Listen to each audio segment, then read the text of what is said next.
सभी देखने वालों को शेख इमरान का प्यार भरा सलाम। जम्मू कश्मीर वैली के अंदर अब नॉन रजिस्टर्ड व्हीकल जो है वो सड़कों पे नहीं चलेगी। इससे पहले भी एक ऐसा ऑर्डर जारी कर दिया गया था, फिर कोर्ट में उसकी पिटीशन लगी और डिविजनल बेंच जो है हाई कोर्ट का, उन्होंने एक ऑर्डर दिया था जिसमें पिटिशनर एडवोकेट ज़हूर भी थे और ख़ुद वो केस लड़ रहे थे। लेकिन कल और एक ऑर्डर सामने आया कि नहीं जी, अब फिर से जो है कश्मीर वैली के अंदर नॉन रजिस्टर्ड व्हीकल्स जो है वो सड़कों पे नहीं चल पाएंगे। कारण क्या है?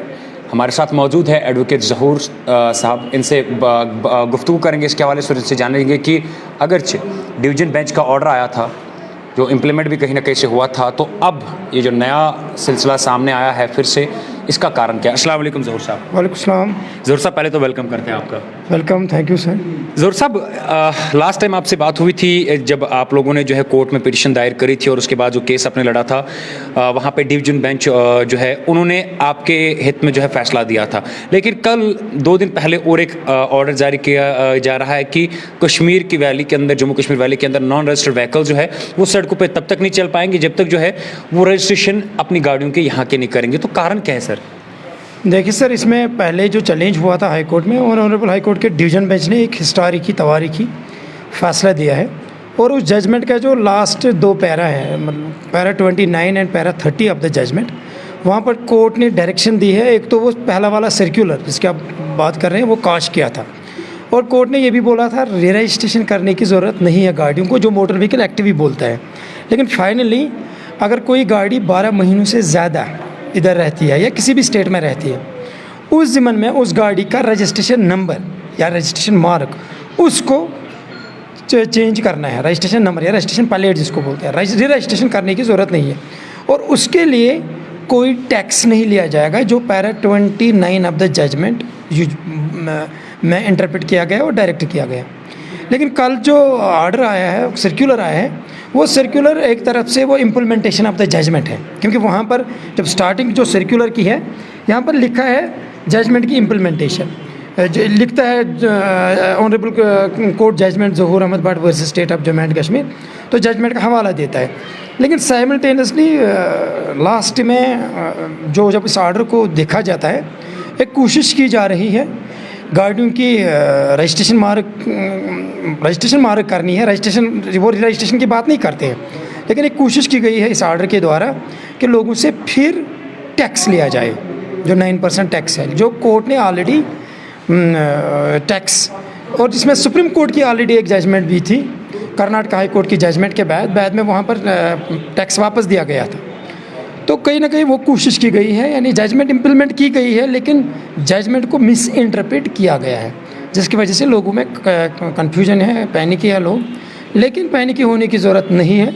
जजमेंट ऑनरेबल कोर्ट की तरफ से आई है, फैसला आया है, और ये फैसला, इसकी फाइनलिटी आई है जजमेंट, यानी ये एब्सोल्यूट बनी है, क्योंकि ये सुप्रीम कोर्ट में चैलेंज नहीं हुई ये जजमेंट, रादर ये इम्प्लीमेंट हो गई, तो ये फाइनलिटी आई है।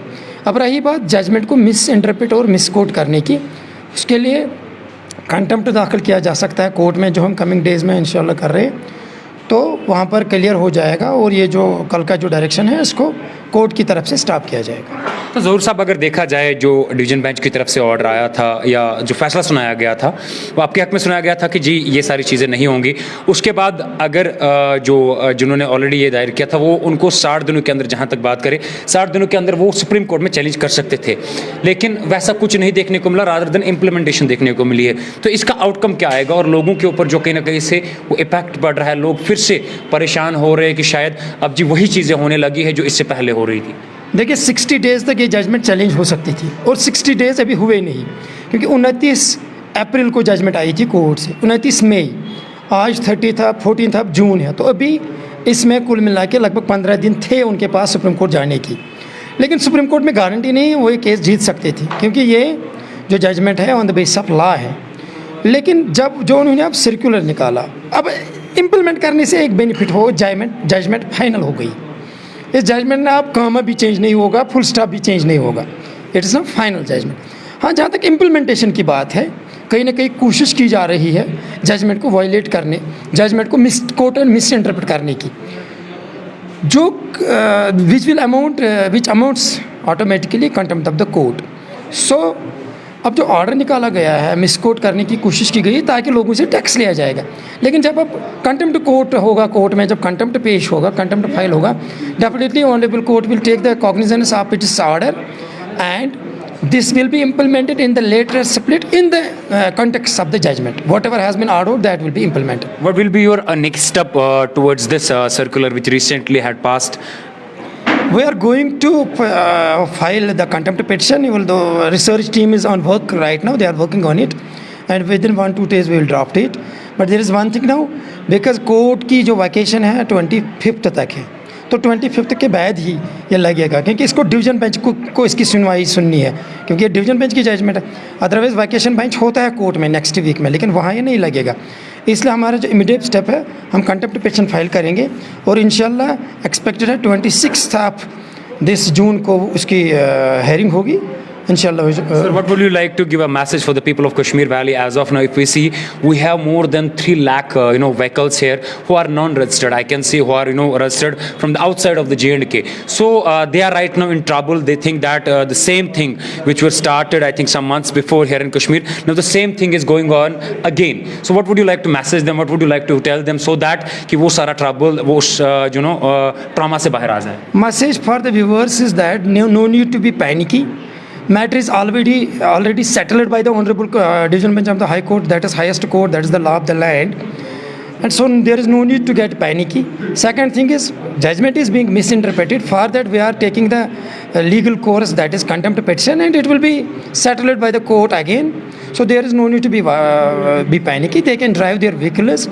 More so, if apart from this, if there are other documents, they should also, those documents should be prepared for them. Now the question is, if they will apply for a registration of the registration mark. For that, if they are demanding the fees, they should not submit that tax, because that will be then contempt of court on their behalf.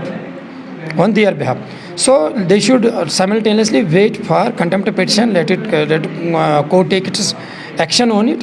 Accordingly, all people will be. Sir, last question from you. Can the administration, or as I can say, the security force or the traffic police can seize any vehicle till that day जो अभी order है, अगर गाड़ी सड़क पे निकल रही है तो क्या वो सीज हो पाएगी इस बेसिस पे जो अभी बता रहे हैं? सर देखिए, अगर कोई किसी को हम सीज करते हैं तो फिर सीज करने के बाद वो म्युनिसिपल कोर्ट में या सेशन कोर्ट में लाते हैं, वहाँ से उसको रिलीज़ किया गया। जब division bench of honourable high court की जजमेंट है, that is the epic highest court, उसके बाद सुप्रीम कोर्ट है। So as per the judgement, as per the finality of the judgement, no vehicle can be seized. That will be then contempt of, अभी तक contempt of court है जिस authority ने order issue किया, then that will be the contempt of court by those law enforcing agencies who will, if they will stop the vehicle and seize the vehicle on this behalf, जो already quash किया गया है court की तरफ से।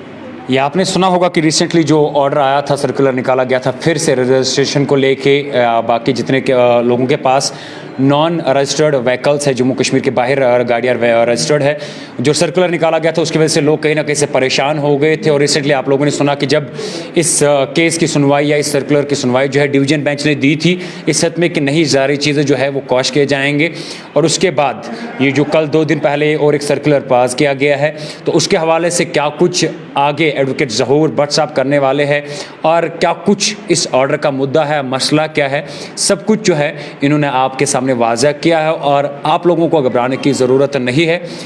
वाकई में जब तो इन्होंने कहा कि क्या कुछ प्रोसीजर है, अगर इसके अलावा आपके पास कोई और डॉक्यूमेंट इनकम्प्लीट है तो उस बेसिस पे जो है आपकी गाड़ी को सीज या फाइन हो सकता है। ज़हूर साहब, इतने बिजी शेड्यूल में अपना वक्त देने के लिए आपका बहुत बहुत शुक्रिया सर। Thank you sir. चलिए, ज़िंदगी रही तो आगे जाके फिर आप लोगों के साथ किसी नई आगाज़ के साथ मुलाकात होगी। तब तक के लिए मुझे और मेरे कैमरामैन को दीजिए इजाज़त। अल्लाह हाफ़िज़, अल्लाह निगहबान।